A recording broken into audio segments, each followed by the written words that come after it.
Nascer um sentimento dele ir embora dessa casa. E é na adolescência que começa. Isso é saudável. Isso é saudável. De construir a própria família. De construir a sua própria família. Então ele começa a dizer: eu não concordo com isso, com aquilo na família.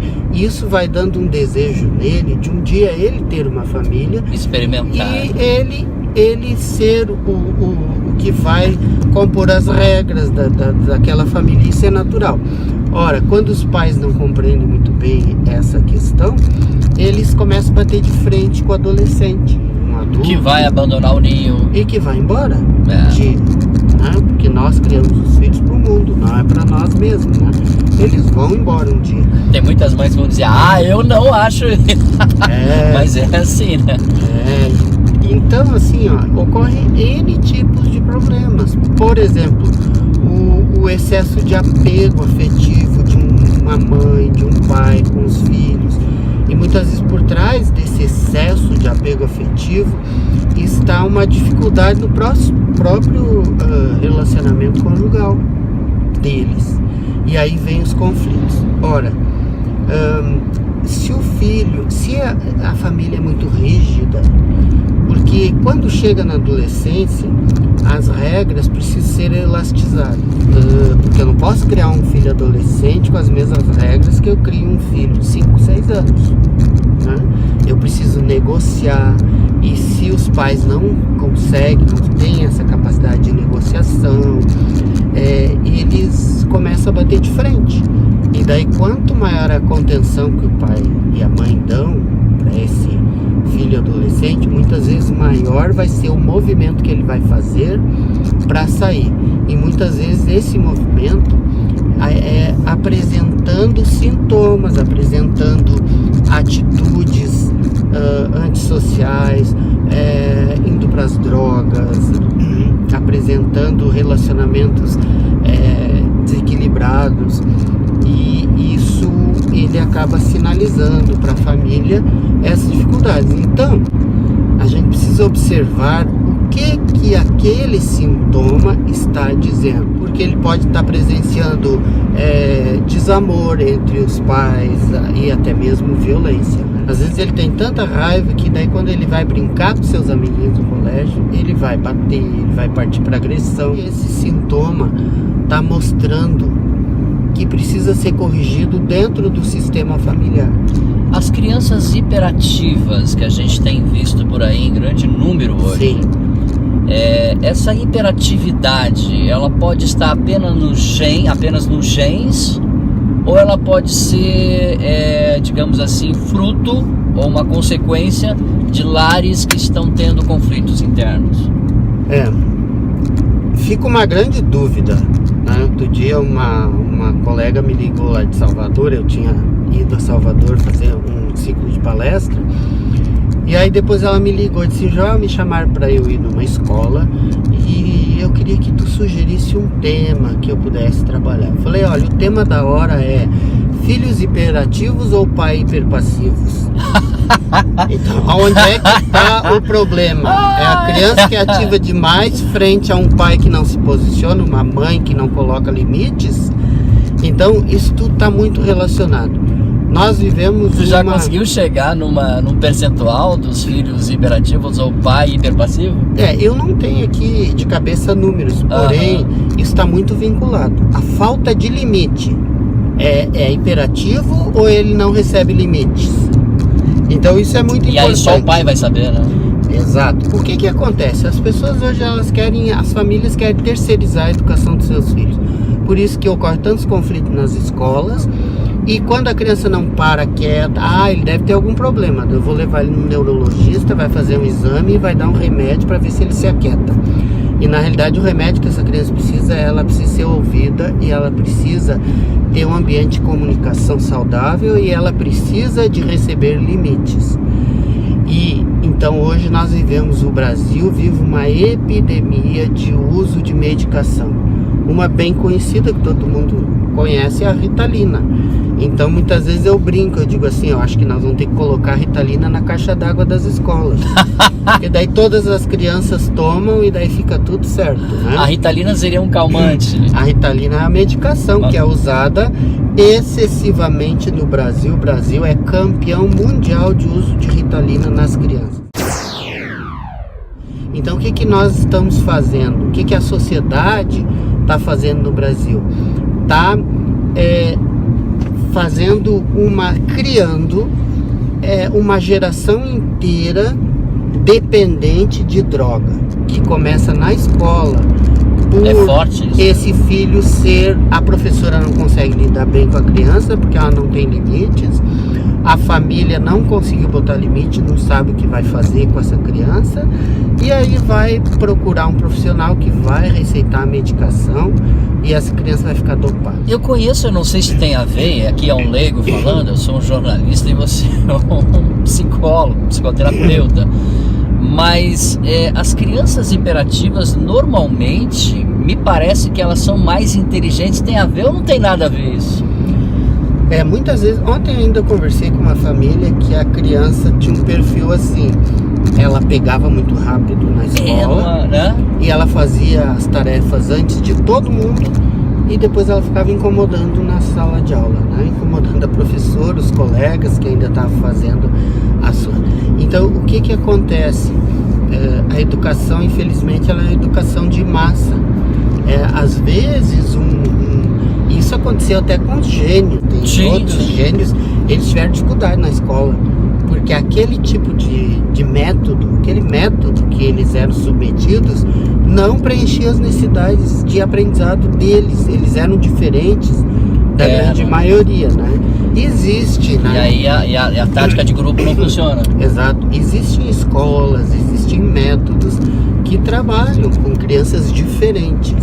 A diferença entre a escola e a família na educação? As escolas, onde tem os índices melhores de aprendizado, são aquelas escolas em que trabalham em parceria com os pais. E isso é muito importante, a família interagir com a escola, né? Então veja bem, eu sempre falo o seguinte: um cidadão, para chegar na sociedade, ele precisa ter passado por 2 partos. O primeiro parto é o parto que sai do útero da mãe para o seio da família, né? E aí a criança permanece ali e depois, na adolescência, na juventude, esse indivíduo vai passar pelo segundo parto. Qual é o segundo parto? Ele sai do útero da família e ele vai para o seio da sociedade. E eu vejo hoje que esse segundo parto está sendo o mais desafiador para a nossa sociedade. Então o primeiro parto do útero da mãe para o seio da família, e depois do seio da família para a sociedade. Do seio da família, do útero da família para o seio da sociedade. E esse é o segundo parece que é o mais desafiador, né? O pensar diferente não quer dizer que eu não possa conviver com essa pessoa, né? Isso é muito importante. Então, hoje, principalmente aí nas demandas sociais, a gente vê muito na rede social as pessoas se degladiando porque pensam de formas diferentes. Exatamente. Formas políticas, formas religiosas, formas de viver a família, a própria sexualidade, a própria sexualidade, né? E eu sempre digo o seguinte, que eu sou criacionista, eu creio que nós fomos criados por Deus.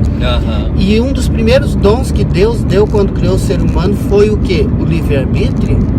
Ora, se Deus deu o livre-arbítrio como um dom para o ser humano, para ele viver como ele pensa que deva viver, para ele ter liberdade de escolha, né? Quem sou eu, um ser humano criado, que quero ditar a maneira como o outro deva viver? E isso é fonte de muito conflito. Essa intolerância que nós vimos cada vez mais hoje no país, na sociedade e no mundo. Falar de intolerância não está falando de Brasil, falar de intolerância a gente está falando do mundo inteiro. Né? Se você for na África, você vai ver intolerância. Se você for na América do Norte, você vai ver intolerância. Essa intolerância nasceu no seio da família ou não, doutor Jean? Na sua opinião? Eu penso que é na família o ambiente que o indivíduo precisa aprender a conviver com o diferente, né? Com o diferente.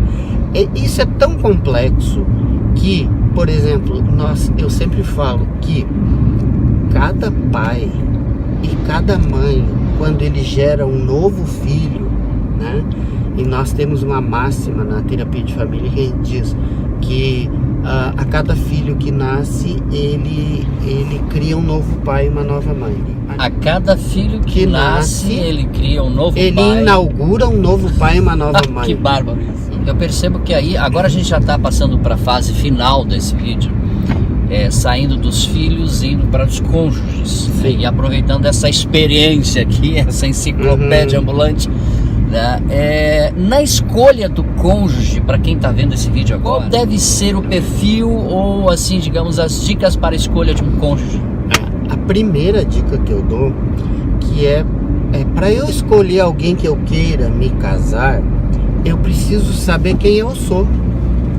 Eu preciso me conhecer. É profundo isso. E às vezes as pessoas não sabem quem elas são e saem à procura. Ora, se elas não sabem quem elas são, qualquer sapato serve. Claro. Qualquer número de sapato serve. Quem não sabe para onde vai, não chega a lugar nenhum. É lógico que nessa fase da vida, do ser jovem, a maturidade não aconteceu. Se eu precisar se eu tiver que esperar minha maturidade para me casar, então eu vou me casar com 50, 60 anos. Sim. Né? E isso não acontece. Os jovens vão casar com 20, 30 por aí, né? Então, mas eu preciso ter uma noção de quem eu sou, daquilo que eu gosto, daquilo que eu aprecio. Então, na realidade, a escolha do cônjuge, ela é inconsciente. Por quê? Nós sabemos que nós temos na estrutura... Essa é uma parte forte. A escolha do cônjuge é inconsciente. Exatamente. Tem muito... Você sabia disso? Tem mais do inconsciente do que o consciente. Uma pessoa que é tímida, né?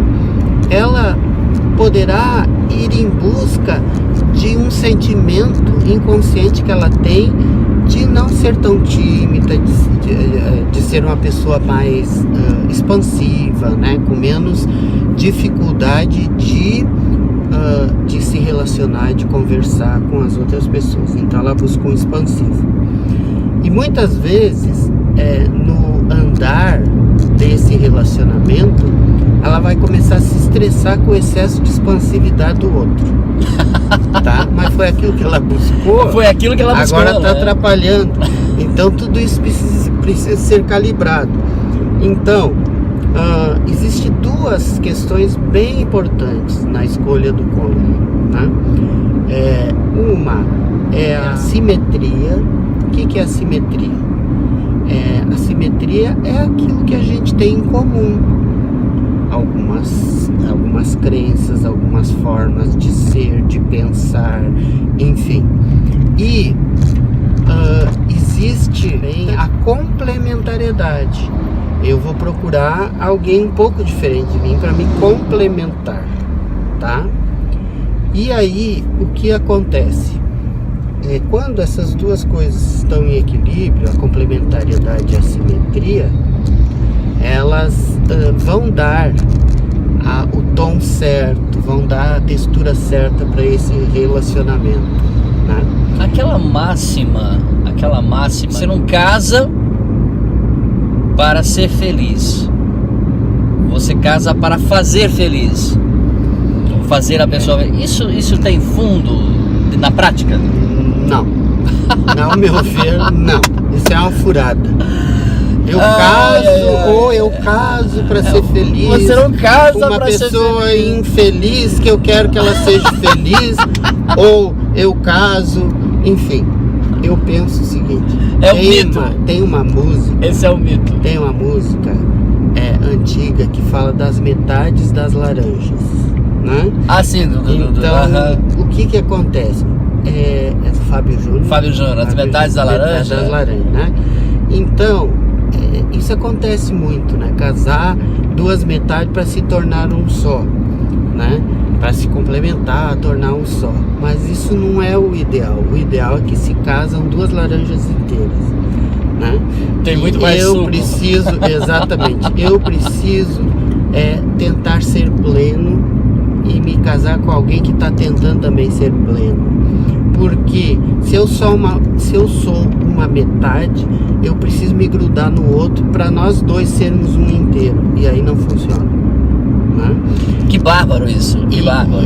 E a gente precisa casar para celebrar a vida, o amor, a felicidade, né?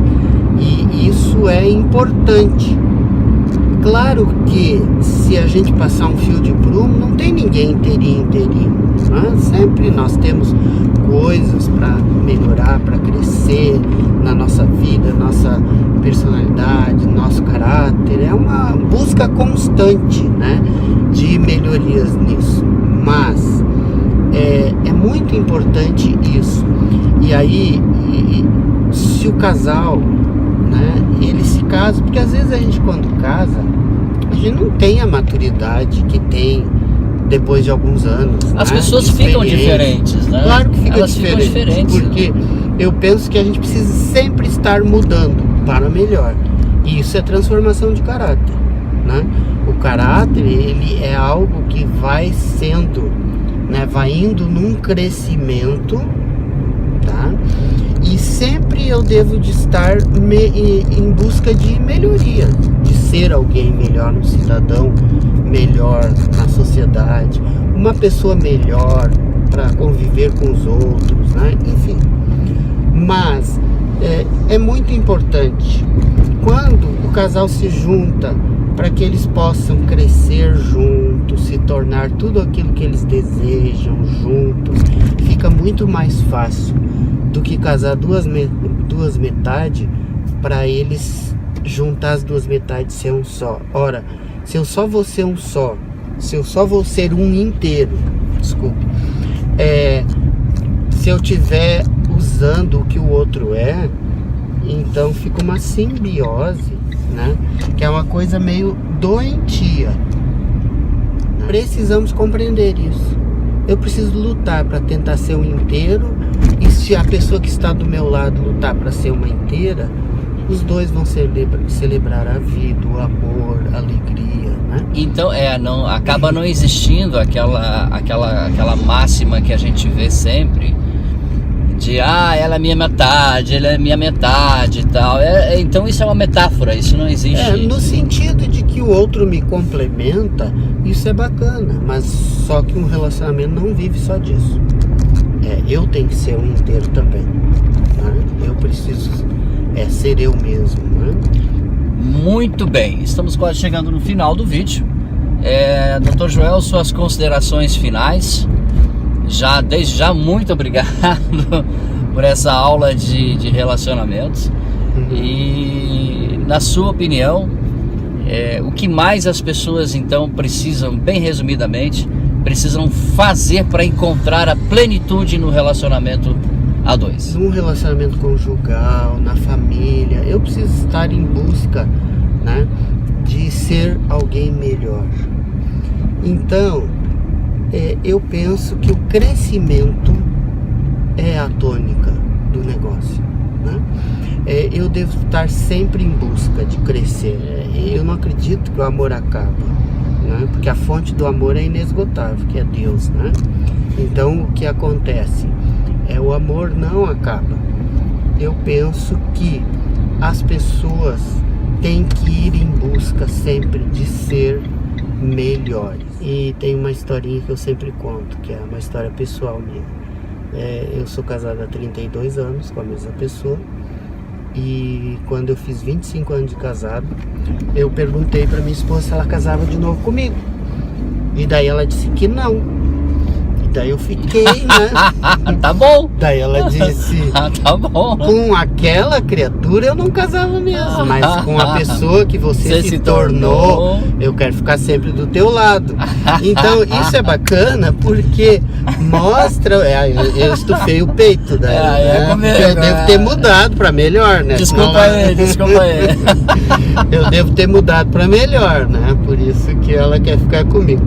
Mas eu acho que essa é a beleza dos relacionamentos, né? Porque É o crescimento humano, né? se mudar não é fácil, eu valorizo a luta do outro por mudar. E não só no casamento, mas na família também. Muito bem.